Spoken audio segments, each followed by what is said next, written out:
be black, red, or yellow. The pigment sacs are surrounded by radial muscles, which can stretch the sac to reveal the pigment's color. Just like balloons full of dye, when stretched, their pigment color appears bright and vibrant. Depending on which sets of sacs an octopus opens or closes, it can produce patterns such as bands, stripes, or spots, helping to turn itself into a rock, a coral, or a kelp in an instant. But if the octopus needs to produce colors outside of black, red, and yellow, it uses another layer of reflective structures in their skin called iridophores. They are stacks of very thin cells that lay beneath the chromatophores. They contain a protein called reflectin that bounces certain wavelengths of light back out. They are responsible for the metallic blues and greens that appear to shimmer on the skin of the octopus.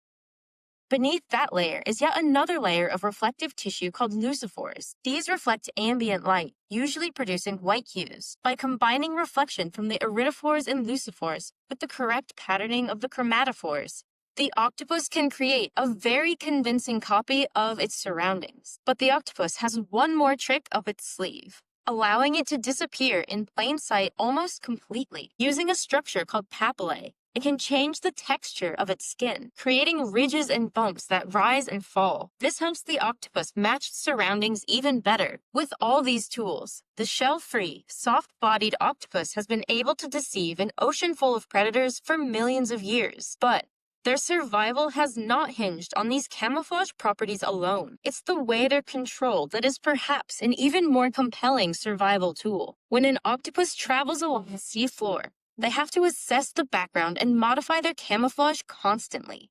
They are making decisions at a rapid pace. One researcher observed an octopus changing its camouflage 177 times in 1 hour. Octopus's camouflage reaction times are faster than any other animal's, up to 200 milliseconds, as fast as the fastest blink you can do. But despite doing so much with color, the octopus and almost all cephalopods are surprisingly thought to be colorblind. How can they match colors they can't even see? In 2015, the answer to this question started to be uncovered.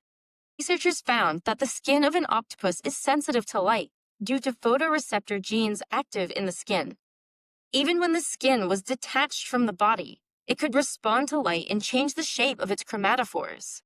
Scientists realized that an octopus can see with not just its eyes, but also its skin. But as the octopus body was evolving its color-changing defense mechanisms when it lost its shell 140 million years ago, another transformation occurred: the development of its large brain and nervous system. The photoreceptor genes in the skin work in connection with the octopus's large and complex brain. The octopus can change color so fast because the octopus controls its chromatophores neurally. Other animals that can change color, like chameleons for example, take much longer because their color change is hormonally controlled. Hormones take time to get into the blood and distribute around the body. A color change can take over 20 seconds when controlled this way. Some researchers believe that color change in the octopus may be like breathing or blinking for us, something it can choose to do, but also something that can happen involuntarily. It can have awareness from its eyes and brain, but also throughout its body. The octopus nervous system is large like ours, but built with a different relationship between body and brain altogether. The common octopus has around 500 million neurons in its body. For comparison, humans have about 100 billion. Most invertebrates usually have much less. Snails have only 20,000. But cephalopods like the octopus score in the same range as many vertebrates, like cats, dogs, and parrots, more than any other invertebrate. And of their 500 million neurons, only a third are found in their brain. The majority are found in their 8 arms. And as strange as it sounds, this allows the octopus to, in a way, think with its arms. For a long time, scientists have known that a severed octopus arm can respond to stimuli an hour after being separated from the central brain. But a paper last year began to reveal the extent of this autonomy. Using video modeling, they observed the octopus as it explored objects in its tank and looked for food. The program quantified movements of the arms, tracking how the arms work together in synchrony, suggesting direction from the brain, or asynchronously, suggesting independent decision-making in each appendage. And they found that in the flow of information from the environment to the octopus, Some information bypasses the central brain entirely. The suckers and arms can, in a way, think for themselves, allowing the octopus to analyze its environment extremely quickly and react with matching speed, along with skin that can perceive and change color on its own. The relationship between brain and body in the octopus is full of blurred lines, and on top of this unusual neural layout and strange body autonomy, cephalopods are smart, extremely smart, and this is really what gives the octopus its alien-like status. They are so far from any other intelligent life on the tree of evolution, but still compete with vertebrates in their raw cognitive ability. Evolution invented intelligent life not once, but twice, in two completely different ways. In the evolutionary tree of life, we sit upon the branch of mammals. Nearby are the fish, reptiles, birds, and amphibians, the other members of the larger classification of vertebrates.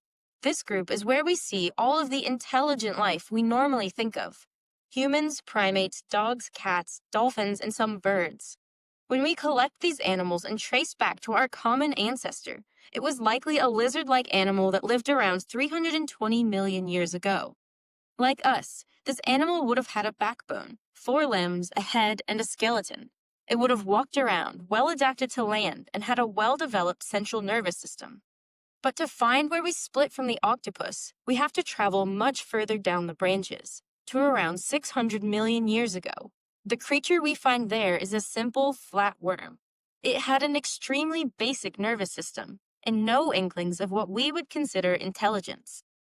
As the evolutionary tree branched and diverged, intelligence blossomed on our branch of vertebrates, and totally separately in the cephalopods. And with the cephalopods evolving before any of the intelligent vertebrates, it's likely that they were the first intelligent animals that appeared on Earth.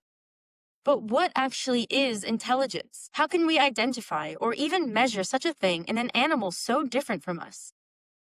In humans, intelligence is commonly defined as the ability to think abstractly, understand, communicate, problem-solve, learn, form memories, and plan actions. This is usually measured by intelligence tests, which can be given a numerical value. But we can't give a standardized test to an octopus. We can only observe their behaviors. Why the cephalopods? Well, they're the most interesting mollusks in terms. To learn more about the depth of octopus intelligence as researchers currently understand it, I spoke with Jennifer Mather,